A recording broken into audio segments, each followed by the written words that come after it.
ഉണക്കച്ചെമ്മീൻ ചമ്മന്തി അരയ്ക്കുന്നത് തേടി നോക്കാം. അപ്പോൾ നമുക്ക് നോക്കാം ഇതിലേക്ക് വേണ്ട സാധനങ്ങൾ എന്തൊക്കെയാണ്. ഞാനിവിടെ ഉണക്കച്ചെമ്മീൻ എടുത്തിട്ടുണ്ട്. ഉണക്കച്ചെമ്മീൻ എടുക്കുമ്പോൾ ചെമ്മീൻ്റെ തലയിൽ കളഞ്ഞിട്ട് ചെമ്മീൻ നന്നായിട്ട് കഴുകിയിട്ട് വേണം എടുക്കാൻ വേണ്ടിയിട്ട്. ഞാനിവിടെ നേരത്തെ തന്നെ ചെമ്മീൻ നന്നായിട്ട് ക്ലീൻ ചെയ്ത് കഴുകി ഉണക്കി വെച്ചേക്കുന്ന ചെമ്മീനാണത്. പിന്നെ വേണ്ടത് തേങ്ങയാണ്. അത് ചെമ്മീൻ്റെ പകുതി എടുത്താൽ മതി തേങ്ങ. പിന്നെ ഉണക്കമുളക് വേണം. അത് നമ്മുടെ ചമ്മന്തിയുടെ എരിവിനനുസരിച്ച് നമുക്ക് ചേർക്കാം. ചമ്മന്തിക്ക് കുറച്ച് നല്ല എരിവുണ്ടാവണം, എന്നാൽ മാത്രമേ നമ്മുടെ ചമ്മന്തിക്ക് നല്ല ടേസ്റ്റ് ഉണ്ടാവുള്ളൂ. അപ്പോൾ അതനുസരിച്ചിട്ട് ഉണക്കമുളക് എടുക്കുക. പിന്നെ ചുവന്നുള്ളി, ഞാൻ ഇതേപോലത്തെ 4 ചോള ചുവന്നുള്ളി എടുത്തിട്ടുണ്ട്. പിന്നെ ഒരു വലിയ കഷ്ണം ഇഞ്ചി. പിന്നെ ചമ്മന്തിയിലേക്ക് നമ്മൾ പുളിക്ക് വേണ്ടിയിട്ട് വാളംപുളിയാണ് ചേർക്കുന്നത്. ഞാൻ ഇതേപോലത്തെ ഒരു ചെറിയ കഷ്ണം വാളംപുളി എടുത്തിട്ടുണ്ട്. പിന്നെ കറിവേപ്പില വേണം. പിന്നെ ചമ്മന്തിയിലേക്ക് ആവശ്യത്തിന് ഉപ്പും വേണം, വെളിച്ചെണ്ണയും വേണം. ഈ ചമ്മന്തി നമ്മൾ അരയ്ക്കാൻ പോണതിന് മുമ്പ് ഏറ്റവും തന്നെ നമ്മൾ ഉണക്കച്ചെമ്മീനും ഉണക്കമുളകും കറിവേപ്പിലയും കൂടിയിട്ട് നന്നായിട്ടൊന്ന് ചൂടാക്കും. എന്നിട്ടാണ് നമ്മൾ ചെമ്മീൻ ചമ്മന്തി അരയ്ക്കുന്നത്. അപ്പോൾ നമുക്ക് നോക്കാം എങ്ങനെ ചമ്മന്തി ആക്കാമെന്ന്. ചെമ്മീൻ നന്നായിട്ട് ചൂടാക്കി ഇടുക. ചെമ്മീൻ നമ്മൾ ചൂടാക്കുന്ന സമയത്ത് എണ്ണയൊന്നും ഒഴിക്കേണ്ട ആവശ്യമില്ല. ഇനി ഇതിലേക്ക് നമുക്ക് ഉണക്കച്ചെമ്മീൻ ചേർക്കാം.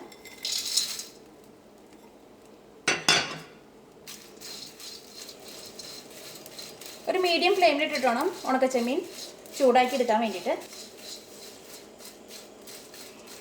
ഈ ഉണക്കച്ചെമ്മീൻ നന്നായിട്ട് ചൂടായത് എങ്ങനെയാണ് അറിയാമെന്ന് വെച്ചിട്ടുണ്ടെങ്കിൽ ഒരു ചെമ്മീൻ എടുത്തിട്ട് നമ്മളൊന്ന് ഇങ്ങനെ ഒന്ന് ഒടിച്ച് നോക്കണം. അപ്പോൾ അതിങ്ങനെ ഒടിക്കുമ്പോൾ നന്നായിട്ട് ഇങ്ങനെ ഒടിഞ്ഞ് കിട്ടണം. ഇതിപ്പോൾ വെന്തിട്ടില്ല, കാരണം ഇത് നമ്മൾ ഒടിക്കുമ്പോൾ ഒടിഞ്ഞു പോണില്ല. ഇപ്പോൾ ഉണക്കച്ചെമ്മീൻ നന്നായിട്ട് ചൂടായിട്ടുണ്ട്. ഈ ചെമ്മീൻ എടുത്തിട്ട് നമുക്കൊരു പ്ലേറ്റിലേക്ക് മാറ്റാം. ഇനി നമുക്ക് ഉണക്കമുളക് ചൂടാക്കി എടുക്കാം. ഈ ഉണക്കമുളക് ഒന്ന് പതുക്കൊന്ന് ചൂടായി കഴിയുമ്പോൾ ഇതിലേക്ക് നമുക്ക് കറിവേപ്പില ചേർക്കാം. ഇത് രണ്ടും കൂടിയിട്ട് നന്നായിട്ട് ചൂടാക്കിയിട്ട് എടുക്കാം. അത് കറിവേപ്പില നമുക്ക് ചൂടാക്കാണ്ട് ചേർക്കാം, കറിവേപ്പില ഫ്രഷ് ആയിട്ടും ചേർക്കാം. ഇപ്പോൾ ഉണക്കമുളകൊന്ന് പകുതി ചൂടായിട്ടുണ്ട്. ഇതിലേക്ക് നമുക്ക് കറിവേപ്പില ചേർക്കാം. ഇപ്പോൾ ഉണക്കമുളകും കറിവേപ്പിലയും നന്നായിട്ട് ചൂടായിട്ടുണ്ട്. ഇനി ഇതെടുത്തിട്ട് നമുക്ക് മാറ്റാം. ഇപ്പോൾ ചമ്മന്തി അരയ്ക്കാൻ വേണ്ടിയിട്ട് ഉണക്കച്ചെമ്മീനും ഉണക്കമുളകും കറിവേപ്പിലയും നന്നായിട്ട് ചൂടാക്കി എടുത്തിട്ടുണ്ട്. ഇനി നമുക്ക് ചമ്മന്തി അരയ്ക്കാൻ വേണ്ടിയിട്ട് ഏറ്റവും ആദ്യം തന്നെ ഈ ജാറിലേക്ക് നമുക്ക് ഇഞ്ചിയും ചുവന്നുള്ളിയും പിന്നെ ഉണക്കമുളകും കറിവേപ്പിലയും ഇട്ടിട്ട് നന്നായിട്ടൊന്ന് പൊടിച്ചെടുക്കുക. അത് കഴിഞ്ഞിട്ട് അതിലേക്ക് നമ്മൾ തേങ്ങയും വാളംപുളിയും ചേർത്തിട്ട് ഒന്നും കൂടി നന്നായിട്ടൊന്ന് അരച്ചെടുത്ത് കഴിഞ്ഞിട്ട് ഏറ്റവും ലാസ്റ്റാണ് നമ്മൾ ഇതിലേക്ക് ഉണക്കച്ചെമ്മീൻ ചേർക്കുന്നത്.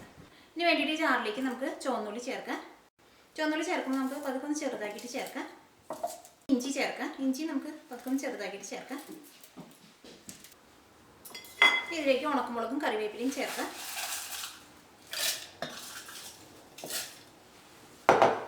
നമുക്ക് നന്നായിട്ടൊന്ന് പൊടിച്ചെടുക്കാം.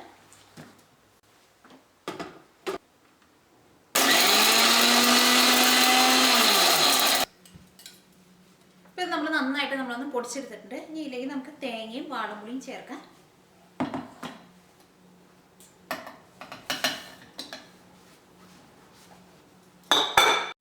വാളംപുളി ചേർക്കാം.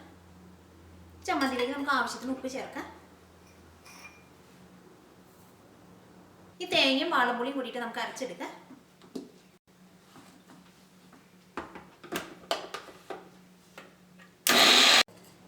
നമ്മൾ തേങ്ങയും വാളംപുളിയും കൂടിയിട്ട് അരച്ചെടുത്തിട്ടുണ്ട്. ഇതിലേക്ക് നമ്മൾ വെള്ളം ചേർക്കാണ്ട് അരക്കണം. കാരണം തേങ്ങ ഒരുപാട് അരഞ്ഞു പോയില്ല.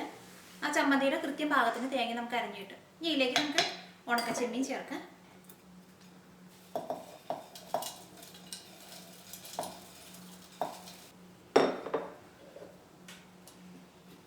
ചെമ്മീനും ഈ ചമ്മന്തിയുടെ കൂടിയിട്ടിട്ട് നമുക്ക് നന്നായിട്ടൊന്ന് പൊടിച്ചെടുക്കാം. ആ ചെമ്മീൻ ചേർത്തിട്ട് നമ്മൾ മിക്സിയിൽ ഇട്ടിട്ട് നമ്മൾ പൊടിച്ച് കഴിയുമ്പോൾ ഒരു പ്രാവശ്യം നമ്മളൊന്ന് പൊടിച്ച് കഴിഞ്ഞിട്ട് ഒന്നും കൂടി നമ്മളൊന്ന് ഇളക്കിയിട്ട് കൊടുക്കണം. നമുക്ക് ആ ചെമ്മീൻ നമുക്ക് നന്നായിട്ട് പൊടിഞ്ഞു കിട്ടുള്ളൂ.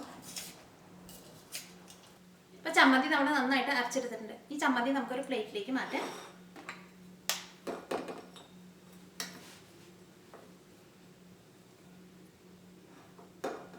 ഈ ചമ്മന്തിയിലേക്ക് നമുക്ക് കുറച്ച് വെളിച്ചെണ്ണ ഒഴിക്കാം.